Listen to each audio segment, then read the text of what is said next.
산성 수용액이고 이 산성 수용액이 묽은 황산 수용액입니다. 여기에 구리판이 있고 여기 또 아연판이 있죠. 이때 우리는 활동도서열 알잖아요. 활동도서열 리튬, 칼카나마, 철, 니주납, 수, 구, 순, 백금 이것들이 전자를 잃는 성질은 아연 쪽으로 갈수록 크거든요. 아연이 전자를 잃어서 플러스 2가가 되고 수소는 사실 수소 분자입니다. 수소가 전자를 잃게 되면 수소 이온이 되죠. 구리가 전자를 잃게 되면 구리 2가 이온이 돼요. 이번에는 환원되는 성질은 누구 쪽으로 가면 갈수록 클까요? 구리 이온 쪽으로 갈수록 크죠. 그때 구리 2가 이온이 있어요, 없어요? 이 수용 중에 구리 2가 이온이 없죠? 그러면 어떻게 될까요? 수소 이온이 전자를 받아서 수소 분자가 될 때 그때 아연이 전자를 잃으면서 아연 이온으로 생성이 되겠죠. 재밌는 거는요. 수소 이온이 아연한테 바로 가서 이렇게 전자 주고받아도 될 것 같은데 꼭 이 수소 이온이 누구한테 가냐면은 구리 쪽으로 가는 거예요. 그래서 구리 쪽으로 하는 것은 구리가 이때 전자를 잃는 성질이 가장 약하기 때문에 이쪽으로 가서 이런 식으로 일이 일어난다라고 생각할 수가 있겠죠. 항상 양극이에요. 양극에서는 산화 반응이 일어납니다. 이 기억하세요. 갈바닉 전지나 외부에서 전기 에너지를 가해서 산화하는 반응을 시키는 전해 전지나 항상 양산이라고 하는 사실을 잊지 마세요. 양산을 누가 정했는지 아세요? 네, 기부인들이 정했어요. 그렇죠? 햇빛이 쨍쨍, 모래알은 반짝. 그럴 때 기부인들이 쓰고 다니는 게 뭡니까? 모자도 쓰고 다니지만 양산도 쓰고 다니죠. 그래서 거기서 힌트를 얻어서 전기의 아버지가 누굽니까? 페르데이. 자, 페르데이가 그거를 보고서 양산 이렇게 정했어요. 그래서 그렇게 기부인 중에 누구도 포함되어 있을까요? 페르데이의 마누라도 있고 페르데이의 딸내미도 있고 실제로 딸내미는 있는지 모르겠지만 마누라는 있었던 건 확실해요. 자, 이렇게 해서 양극은 항상 산화 반응이 일어나는 전극이죠. 아연이 전자를 잃어서 아연 플러스 2가 이온 전자 떨어지고 음극에서는 환원 반응이 일어납니다. 수소 이온이 전자를 받아서 수소 분자가 생성되죠. 떨어진 전자가 항상 어때요? 이렇게 들어가는 전자 쪽으로 이동하게 되고 뭐를 따라서 이동합니까? 도선. 그래서 여러분들 항상 양극 산화 반응에서 떨어진 이 전자가 음극 환원 반응에서 사용이 되기 위해서는 도선을 따라서 전자가 출발 이렇게 해서 전자가 이렇게 들어가겠구나. 다시 한 번 더 그릴까요? 여기 좀 겹쳐져 있어요. 양극 산화 반응에서 전자가 떨어졌어요. 음극 환원 반응할 때 전자가 들어가죠. 출발. 전자가 쭈루룩 들어가요. 전자가 출발하는 것을 전지에서는 말합니까? 마이너스 단자라고 하고 전자가 들어가는 것을 말합니까? 플러스 단자라고 하죠. 그러니까 양극 산화 반응이 일어나면서 전자가 출발하니까 양극이 뭐가 되세요? 마이너스 단자. 그리고 음극의 환원 반응할 때 전자가 들어와야 되기 때문에 도선을 따라 전자 들어오니까 뭐라고 그래요? 이것을 플러스 단자라고 하죠. 그래서 양극은 마이너스, 음극은 플러스라고 표현할 수 있습니다. 야, 오빠 머리카락이 굉장히 수북하게 이렇게 탐스러웠는데 커트를 하셨어요. 어디서 커트 하셨어요? 오케이. 하여튼 멋져. 자, 이렇게 표현할 수 있고 이때 볼타 전지에서의 가장 큰 문제점이 뭐냐면은요. 양극 산화 반응에서 아연이 산화되는 건 상관없는데 수소 이온이 전자를 받아서 수소 분자가 되죠. 수소 이온이 전자 받자마자 수소 원자가 되고 수소 원자끼리 충돌해서 뭘 형성합니까? 수소 분자를 생성하잖아요. 수소 기체가 생성되는데 수소 기체가 물에 대한 용해도가 낮아요. 그래서 이 수소 기체가 물에 대한 용해도가 낮아가지고 표면에서 전극 표면에서 생성되고 난 다음에 수소한테 마이크를 갖다 대요. 너 뭐 하고 있니? 물이 무서워요. 이러면서 붙어 있는 거예요. 그죠? 수용을 못 하겠다는 거예요. 물에 대한 용해도가 낮아가지고. 이렇게 해서 수소가 모여있으면 뭐예요? 키포를 생성하죠. 키포를 생성한 만큼은요. 수소 이온이 이 전극 표면에 충돌을 하기가 어려워요. 그러면 자기가 효율적으로 전자를 못 받아가죠. 자기가 전자를 못 받아면 얘가 전자를 뺏겨서 전자 줘봐야 전자가 이 도선을 따라 흐를까요? 못 흐를까요? 흐르지 못하겠죠. 전위값이 뚝 떨어지는 현상이 나타날 거예요. 이런 거를 뭐라고 하냐면은 분극 현상이라고 하죠. 그래서 분극에서 극이라고 하는 것은 전극을 말합니다. 이 분이라고 하는 것은 분리를 시켰다라고 하는 거죠. 전극을 분리시켰는데 누구로부터 이렇게 환원돼야 되는 물질하고 전극 사이를 서로 분리를 했어요. 뭐가 생성된 수소 기체와 같은 것들이에요. 그러면 생성된 수소 기체가 왜 저렇게 분극 현상을 일으키냐면 물에 대한 용해도가 낮죠. 그래서 이렇게 수소라든지 산소가 발생하는 것 같이 무극성 기체 물질이 만들어질 때는요.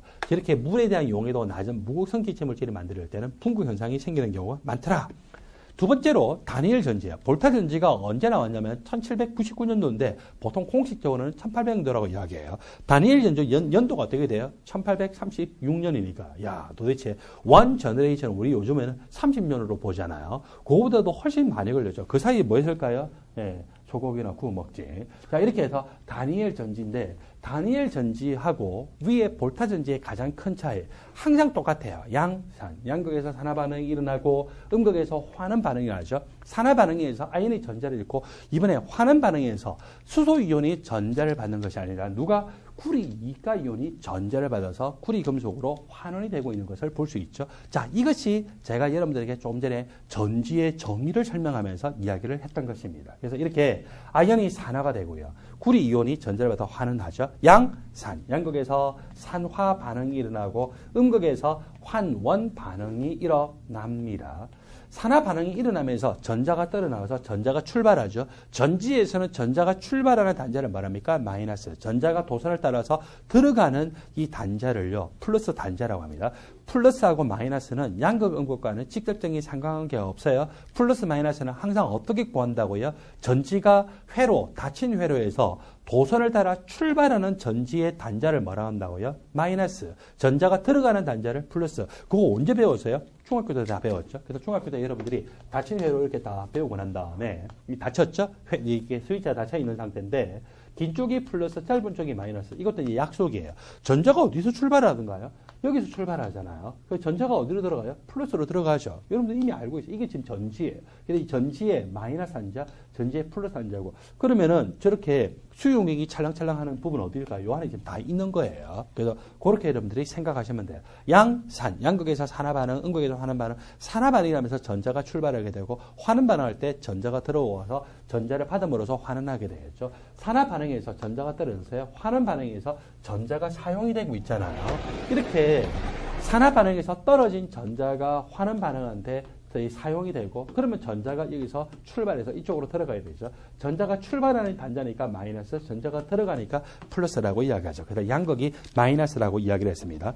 위에 볼타 전지는요, 기체가 발생하는데 그 기체가 물의 용해가 잘 안 되기 때문에 무슨 현상이 유발됐어요? 풍부 현상이 유발됐죠. 근데 다니엘 전지는요, 기체가 발생이 안 돼요. 기체가 발생 안 되기 때문에 풍부 현상이 일어날 염려는 없었습니다. 그렇다면은 볼타 전지의 단점만 있을까요? 그렇지는 않죠. 볼타 전지를 감안해 볼까요? 양이온 플러스 2가이온이 한 개가 생성될 때 플러스 1가이온이 몇 개 사라졌어요? 2개가 사라졌죠. 물론 여기는요, 음이온이 존재해요. 마이너스 2가이온은 음이온이 존재를 하는데, 그러니까 양이온 한 개가 생성될 때 플러스 2가 양이온 한 개 생성될 때 플러스 1가 양이온 2개가 사라지니까 양이온의 전하가 유지가 돼요. 자꾸 바뀌어요. 유지가 되죠. 양이온과 음이온의 전하가 균형을 이루고 있는데, 여기 밑에 다니엘 전지는 무슨 현상이 생기냐면은 원래 양이온과 음이온이 1대1의 비로 존재를 했어요. 플러스 2가이온과 마이너스 2가이온이 존재한다고 합시다. 그때 자꾸 산화가 돼서 양이온만 생성돼요. 여러분들 남자 10명하고 여자 10명이 있는데 자꾸 남자만 들어와요. 그럼 무슨 일이 생길까요? 원래 있던 남자들이 들어오지 마 그러는 거예요. 자기 여자 뺏길까 봐가지고. 그래서 이렇게 해서 산화가 되기가 어렵게 되겠죠. 전화 균형이 안 맞아요. 한편 이렇게 양이온과 음이온은 여기도 균형을 이루고 있거든요. 남자 10명, 여자 10명이에요. 근데 남자들이 자꾸 전쟁터로 끌려가서 환원되면서 사라져 버리는 거예요. 그럼 여자들이 어때요? 다리 잡고서 가지 마 그러는 거예요. 그럼 또 환원 반응 일어나기가 어렵겠죠. 그래서 이렇게 해서 산화 반응과 환원 반응이 원활하게 이루어지기 위해서는 전하의 균형을 맞춰야 되고, 양이온이 자꾸 들어오니까 여기 음이온이 들어와 줘야 되겠죠. 또 한편 양이온이 자꾸 사라지니까 다른 양이온, 야 이거 정말 비참한 이야기다, 그렇죠?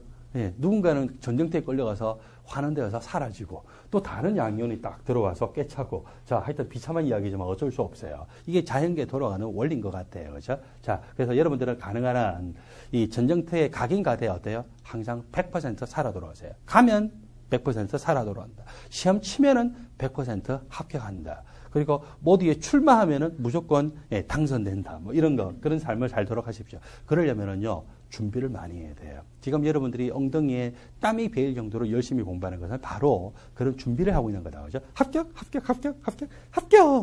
그리고 결혼. 자, 이렇게 나타날 수가 있습니다.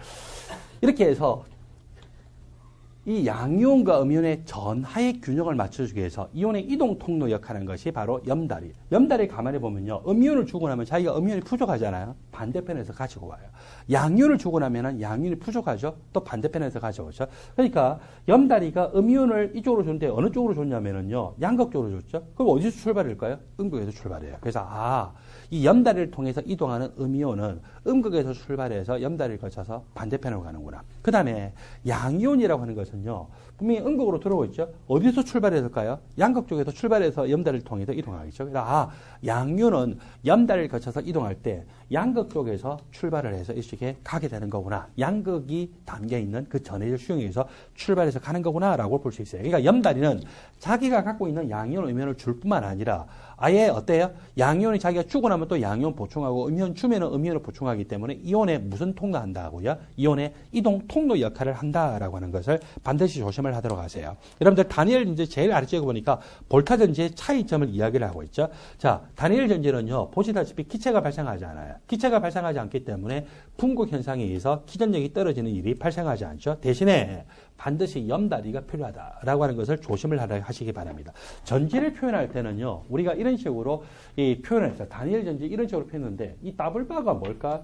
그 다음에 이게 싱글 바가 뭘까? 요 바 그러면 뭐가 생각나요? 예, 핫바. 그 다음에, 예, 하드. 그쵸? 하드바. 뭐, 이런 게 생각나는데, 여기서는 더블바가 염다리를 의미를 합니다. 그리고 싱글바는 뭐예요? 상경계죠. 상경계라고 하는 것은 고체가 어떤 전해질 수용액이 담기게 되면 고체의 표면하고 전해질 수용 간에는 우리 눈에 바로 보이는 뭐가 있어요? 표면이 있잖아요. 그걸 우리는 계면이다.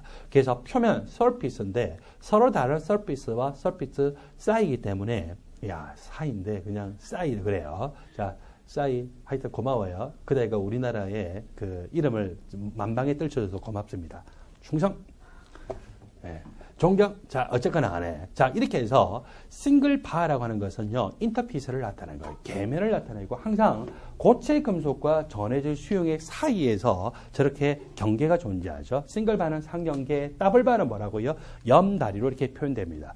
이거는 국제적인 약속인데 왼쪽에서 양극 산화 반응이 납니다. 오른쪽에서 음극 환원 반응이 나요. 자, 염다리는 항상 있어야 될까요? 아니에요. 있어도 되고 없어도 되는데 염다리가 있든지 없든지 간에 하여튼 왼쪽은 양극 산화 반응이고 오른쪽은 음극 환원 반응. 산화 반응이 생기면 뭐가 떨어집니까? 전자가 떨어지죠. 그 전자가 떨어져서 어때요? 전자가 출발을 해서 이쪽으로 반대쪽으로 오게 되죠.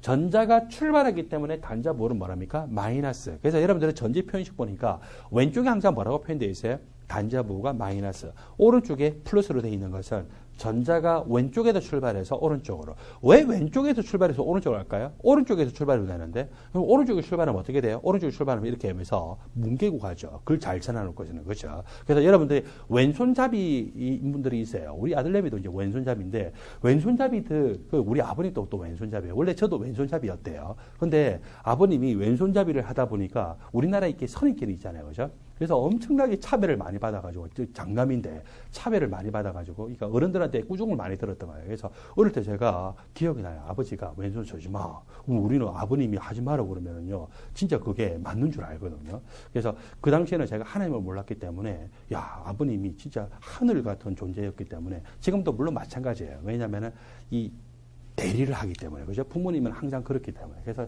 하여튼 간에 그랬었는데, anyway, 저도 어릴 때 잠시 썼던 기억은 나요. 그래서 뭉개면서 가잖아요. 그죠? 그래서 뭉개면서, 우리 아들 뭉개면서 쓰더라고요. 그래서 이렇게 하는데, 그래서 요렇게 안 쓰고, 기본적으로 우리가 가로수기 어떻게 세요? 왼쪽에서 오른쪽으로 세요. 이게 상식적이에요. 과학자들이 정하는 것은. 그래서 전자가 왼쪽에서 오른쪽으로 가게 되고, 그 사이에서, 전자가 출발하니까 여기서는 양극 산화반이 나야 되구나. 그 다음에 전자가 들어오니까 그 전자를 받아먹어서, 누가 받아먹으니까 뭐예요? 환원 반응이 일어나는 거구나. 그렇게 생각을 하시면 되겠죠? 자, 다시. 전지 표현식에서 중간에 더블바 있어도 되고 없어도 돼요. 하여튼 더블바는 뭘 의미한다고요? 염다리. 그 다음에 싱글바는 항상 있기 마련이에요. 왜냐하면 항상 전극 표면하고 전해질 수용액 간에 계면이 있기 때문에 그걸 우리는 상경계라고. 전자는 어디서? 왼쪽에서 오른쪽. 왼쪽에서 출발하니까 왼쪽이 마이너스고 오른쪽으로 들어가니까 오른쪽이 플러스. 그리고 전자가 출발하기 위해서는 양극 산화반이 나야 되고 그리고 환원 반응이 이렇게 오른쪽에 일어나야 되겠죠. 밑에 예를 보니까